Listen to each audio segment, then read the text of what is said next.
Okay, so now we're going to talk about exponential functions. So exponential functions are going to look like this. Y or f of x equals a times b to the x, okay? So remember that this one is when that x is in the exponent, and it's going to either be that J shape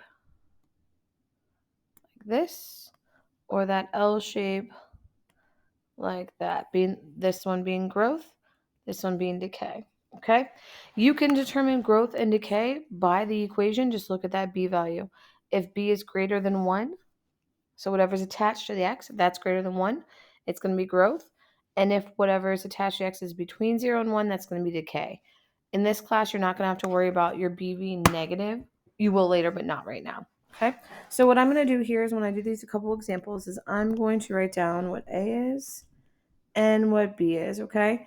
So I'm going to immediately go, what's attached to x? So what's attached to x is that 3. That 3 is greater than 1. So this is definitely a growth function. Okay, my a value is what's in front of that. So that would be 1. This helps decide our y-intercept. But if you're adding or subtracting anything at the end, it kind of changes things. So what I would suggest you do, if it's growth, is I would suggest you do 0 and 1. Okay, plug in 0, so 3 to the 0 minus 2. 3 to the 0 is 1, minus 2 is negative 1. So 0, negative 1, there's my y-intercept.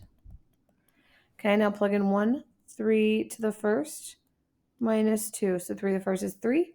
3 minus 2 is 1. So 1, 1, there's my next point. So my function's going to it's going to be growth. So it's going to grow like that and shoot up. Remember, you can check these on Desmos to make sure, but right now we're not going to use that. Domain come from left, hit an arrow, so that's negative infinity. Domain come from the right, hit an arrow, that's positive infinity. Now, range is something that I want you to recognize that your y values, but these are a little bit harder. So if you're adding or subtracting anything at the end, that's the value that you can never touch. So it's going to be negative 2, and then it's going to go on forever. Okay, so I come up from the bottom, and what would happen there is I'd have an asymptote. Don't really worry about that, but it's never going to hit negative 2, but it will go on forever.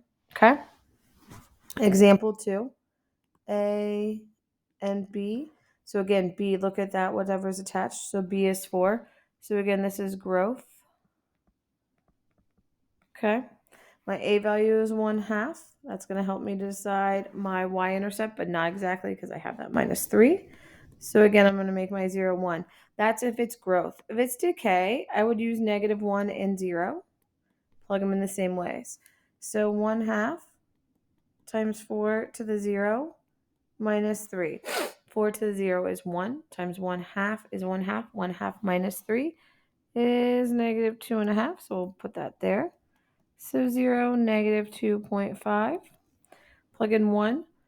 So this is going to be 1/2 times 4 to the first minus 3. So 4 to the first is 4 times 1/2 is 2. 2 minus 3 is negative 1. So there's that. So again, you're going to have that asymptote at negative 3. So I'm going to slide and scoop. Slide and scoop. So domain, again, domain for exponential functions is always negative to positive. Range, again, if you're adding or subtracting, so it's going to be negative 3 to infinity. If you get stuck on a decay problem, just come up and ask.